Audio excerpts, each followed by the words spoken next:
ధనురాశి వారికి 2026 ఆంగ్ల సంవత్సరంలో గోచార ఫలితాలు ఏ విధంగా ఉంటాయో సశాస్త్రీయమైన పద్ధతిలో తెలుసుకునే ప్రయత్నం చేద్దాము. ఇందులో నా సొంత అభిప్రాయం కానీ నా సొంత కవిత్వం కానీ ఏమీ ఉండదండి. శాస్త్రం ఎంతవరకు చెప్పిందో అంతవరకు మాత్రమే చెప్పడం జరుగుతూ ఉంటుంది. ఇక్కడ ధనురాశి వారికి కనుక తీసుకున్నట్టయితే తృతీయ స్థానంలో రాహుగ్రహ సంచారం 11 నెలల 6 రోజుల పాటు జరుగుతోంది. తృతీయ స్థానంలో రాహుగ్రహ సంచారం అద్భుతమైనటువంటి ఫలితాలు ఈ ధనురాశి వారికి రాహుగ్రహం అనుగ్రహిస్తూ ఉన్నాడు. అక్కడ ఏంటంటే మీరు ఏ పని చేసినా మీ ఇంట్లో వారు, సోదరులు, ఇంటి పక్కవారు, అలాగే మన పనిచేసేటటువంటి ఆఫీసు కావచ్చు, లేదా వ్యాపార సంస్థ కావచ్చు, అది ప్రైవేట్ కావచ్చు, లేదా ప్రభుత్వ ఉద్యోగం కావచ్చు, ఎక్కడైనా సరే మీ స్థాయి వారు, మీ పై స్థాయి వారు, మీ కింద స్థాయి వారు అందరూ కూడా మీకు మనస వాచ కర్మణ అన్ని సహకరిస్తూ ఉంటారు. కొన్ని సందర్భాలలో ముక్కు మొహం తెలియనటువంటి వ్యక్తి కూడా మనకు సహాయ సహకారాలు అందించే పరిస్థితులు ఉంటూ ఉంటాయి. ఉదాహరణ కావాలంటే చెప్పగలను, కానీ ఇప్పుడు మనకు సమయాభావం కాబట్టి మనం ఇప్పుడు చెప్పుకోవట్లేదు. లేదు సడన్గా ఎవరో పడ్డారండి, బండి మీద వెళ్తూ పెద్ద ఆయన ఎవరో పడ్డారు, కళ్ళు తిరిగో, బీపీ ఎక్కువయో, షుగర్ ఎక్కువయో పడ్డారు ఆయన అని పాపం గట్టిగా దెబ్బ తగిలింది. ఎవరో మనకు ముక్కు మా రోడ్డు మీద ఎవరు తెలుస్తారండి, మనకి మన పేట కాదు, వస్తారు, నలుగురు వస్తారు, ఆయన లేవదీస్తారు, మొహం మీద కూల్ డ్రింక్ ఏదో తీసుకొచ్చి తాగిపిస్తే మొహం మీద చల్లటి నీళ్ళు చల్లుతారు. తర్వాత ఆయన జేబులో నుంచి ఫోనో కార్డో తీసి ఒక ఆటో మాట్లాడి ఆయన కూడా పాపం తీసుకెళ్ళి వాళ్ళకి ఫోన్ చేసి వాళ్ళు వచ్చేదాకా ఆగటం, లేకపోతే వాళ్ళు ఎవరు రాకపోతే ఈయన ఆటోలో తీసుకెళ్ళి వాళ్ళ ఇంటి దగ్గర, లేకపోతే దగ్గరలో ఉన్న హాస్పిటల్కి తీసుకెళ్ళి ఫస్ట్ ఎయిడ్ చేసి పంపించటం, ఇట్లాంటివన్నీ మనకు ముక్కు మొహం తెలియదు. అట్లా కొన్ని సందర్భాల్లో మనకు ముక్కు మొహం తెలియని వాళ్ళు కూడా సహాయ సహకారాలు అందిస్తూ ఉంటారు. అట్లా తృతీయ స్థానంలో ఇటువంటి గ్రహం ఉండటం వల్ల మంచి శుభాలు జరిగే అవకాశం ఉంది. అయితే లాస్ట్లో డిసెంబర్ నెల 26వ సంవత్సరంలో, ఈ నెల కాదండి, 25 కాదు 26 డిసెంబర్లో లాస్ట్ 25 రోజులు, చివరి 25 రోజులు మాత్రం ఆయన వక్రగతి కదండి అయింది. కాబట్టి ఆయన ఏం చేస్తారంటే ద్వితీయ స్థానంలోకి వస్తున్నారు తృతీయం నుంచి. ఈ తృతీయంలోకి వచ్చినప్పుడు మాత్రం కొంచెం ధనానికి ఇబ్బంది పెడతారు, మాటకి ఇబ్బంది పెడతారు, కుటుంబంలో కొంచెం చిన్నపాటి సంతోషం లేనటువంటి పరిస్థితులు ఏర్పడుతూ ఉంటాయి. ఇకపోతే చతుర్థ స్థానంలో శని, దీనినే అర్ధాష్టమ శని అంటారు. అర్ధాష్టమ శని, అష్టమ అంటే 8, అర్ధ అంటే సగం, 8లో సగం 4.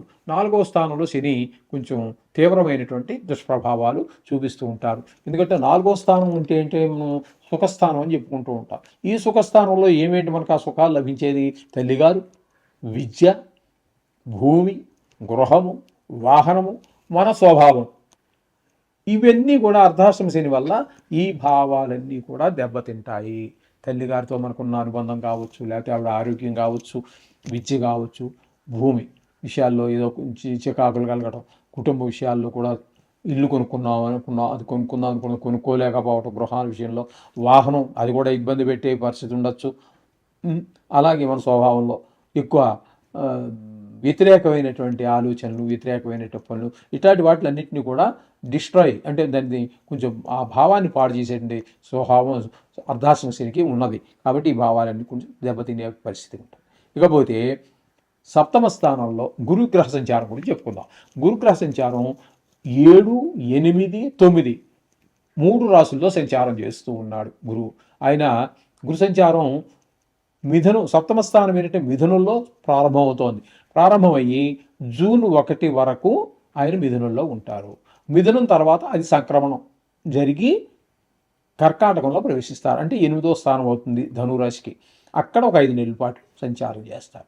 ఆ తదుపరి అక్కడ ఉండంగానే అతిచారం వలన సింహరాశిలో ప్రవేశించి అక్కడ ఒక 2 నెలల పాటు ఆయన సంచారం చేస్తారు. ఇక్కడ మీకు ఏంటంటే 7వ స్థానంలో సంచారం చేయటం అనేది గురుగ్రహ సంచారం చాలా మంచి శుభ పరిణామాలను ఇస్తుంది. వివాహం కానిటువంటి వారికి వివాహం కుదరటం కానీ, వివాహం అయిపోవటం కానీ జరిగే అవకాశం ఉంటుంది. ఒకవేళ వివాహం అయిపోయి ఉన్నట్టయితే అక్కడ భార్యాభర్తల మధ్యన అనుకూలత బాగా ఎక్కువగా ఉంటుంది. అలాగే శృంగారం, ఇంకా అవన్నీ అలంకారం, గానం, నృత్యాలు ఇట్లాంటి వాటితో భార్యాభర్తల మధ్యన చాలా అన్యోన్య దాంపత్యంగా వెలుగొందుతుంది 5 నెలల పాటు. తదుపరి 5 నెలలు అష్టమ స్థానంలో గురు సంచారం జరుగుతోంది. ఈ అష్టమ స్థానంలో ఉండగా పెద్ద దుఃఖమే మన వార్త వినటం కానీ, దుఃఖం కలగటం కానీ, అయిన వారు ఎవరో ఫ్రెండ్సో, చుట్టాలో, బాగా ఆప్తులో మన కష్టాల్లో ఉన్నప్పుడు ఆదుకున్నటువంటి వారు ఎవరో చనిపోయారు అనే మాట వినడం తద్వారా మనకి అది పెద్ద దుఃఖమే అవుతుంది అది. ఎందుకంటే మన వారు ఎవరో కావాల్సిన వారు, అంటే రక్త సంబంధం అని కాదండి, వారికి మనకి ఉన్నటువంటి ఈ అవగాహన, లేకపోతే వారు మనకు సహాయపడినటువంటి పరిస్థితులు, మనం వారికి సహాయపడి అవి మనకు ఆప్యాయతను పెంచుతాయి. మాకున్న చాలామంది బంధువులు అందరితో ఒక రకంగా ఉండదు కదండి. వారు కొంతమందితోటే మనకు అనుబంధం బాగా పెరవేసుకుపోతుంది. అటువంటి వారు పోయటం వల్ల చనిపోవటం కానీ, వారికి ఏదైనా ఆపద కలిగినప్పుడు పెద్ద దుఃఖమే ఏర్పడుతుంది. అటువంటి అవకాశం ఉంటుంది. హఠాత్తుగా ధన నష్టం జరిగే అవకాశం ఉంటుంది. అవమానాలు పాలయ్యే అవకాశం ఉంటుంది. పరాభవాలు ఎదుర్కోవాల్సి ఉంటుంది. ఈ విధమైన కొన్ని సందర్భాల్లో ఉద్యోగం పోవటం జరిగేటువంటి అవకాశం, లేదా సస్పెండ్ అవ్వటం, ఇట్లాంటివి కూడా జరిగే అవకాశం ఖచ్చితంగా కనబడుతూ ఉంటుంది. ఇక్కడ మనకి అష్టమ స్థానంలో గురుగ్రహ సంచారం 5 నెలలు కూడా. తదుపరి భాగ్యస్థానంలో ఒక రెండు నెలలు సంచారం చేస్తున్నారు. భాగ్యస్థానంలో గురు సంచారం కూడా చాలా మనకి 7లో మనకి 5 నెలలు మంచి ఫలితాలు ఇచ్చారు.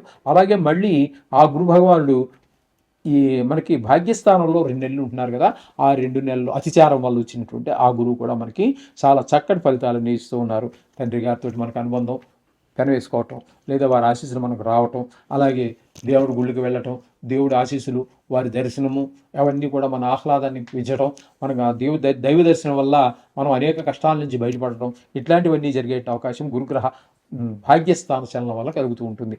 అలాగే భాగ్యస్థానంలోనే ఇంకొక అనర్థం, కేతుగ్రహ సంచారం జరుగుతోందండి.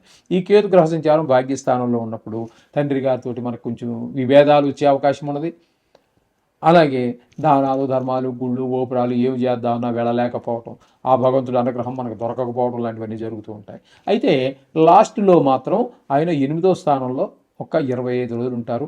అక్కడ కూడా కొంచెం మనకి ఈ రెండు స్థానాల్లోనూ కూడా మొత్తం మీద కేతు అనుకూలమైన ఫలితాలు ఇవ్వజాలండి. అందుచేత ఈ మనకి ముఖ్యంగా ఈ ధనురాశి వారికి చెప్పుకోవాలి అన్నట్టయితే రాహుగ్రహం 11 నెలలు పూర్తిగా మనకి శుభ ఫలితములు ఇస్తూ ఉన్నది.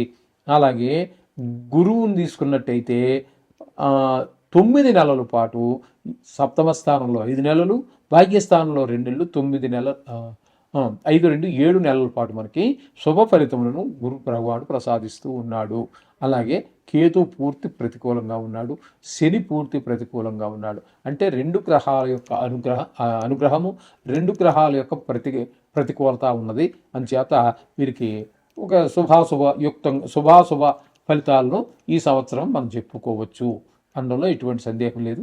మీరు ప్రతిరోజు కూడా మీరు నిత్యము నవగ్రహ మంత్రాలు, శ్లోకాలు ఏవో చదువుకుంటున్నారు కాబట్టి ముఖ్యంగా మీరు ఆ శనీశ్వరుడు అర్ధాష్టమ శని ప్రభావం ఎక్కువగానే ఉంటుంది. ఖచ్చితంగా సంవత్సరం కాలం పాటు ఉంటుంది. ఈ సంవత్సరం అంటే సంవత్సర ఫలితాలు చెప్పుకుంటున్నాం కాబట్టి ఇంకా కూడా ఉంటుందండి అవతల కూడా. కాబట్టి శనికి అభిషేకం కానీ, ఈ శని త్రయోదశి నాడు తైలాభిషేకం కానీ, నువ్వులు దానం ఇచ్చుకోవటం కానీ, జపం చేయించుకోవటం కానీ ఒక సూచన. ఓకే, ఈ తర్వాత మీకు తీసుకున్నట్టయితే కేతువు కూడా మీకు పూర్తి అనుకూలత లేదు, పూర్తిగా వ్యతిరేకంగానే ఉన్నారు. కాబట్టి శనికి కేతువుకి తప్పకుండా ఏదో ఒక సంబంధం, అంటే దానం దశకం ఇచ్చి వదిలించుకోవటము, లేదా 40 రోజుల్లో నవగ్రహాల చుట్టూ తిరగటము, 40 రోజులు ఆ గోమాతకి ఏదో ఒకటి, ఒక 5 రూపాయలు తోటకూర, లేకపోతే బన్ను లాంటిది ఏదో బన్నలు 2-3 బెన్నలు కొని దానికి 5 రూపాయలు 6 రూపాయలు ఉంటాయి. వీటి గోవుకి ఏదో ఒకటి పెట్టడం, సకల దేవతా స్వరూపం, అది కూడా మన యొక్క నవగ్రహ దోషాలని దహించి వేస్తుంది అని మన బుధజనులు, అంటే పెద్దవారందరూ కూడా చెప్తూ ఉన్నారు. కాబట్టి అది కూడా తగిన సూచన, మీ అందరికీ కూడా ఆచరించదగిన సూచన. అధ్యయనం చేసుకోండి. మీ దోషాలు పోయి ప్రశాంతమైనటువంటి జీవితాన్ని గడపడానికి అవకాశం ఉంటుంది. శుభం.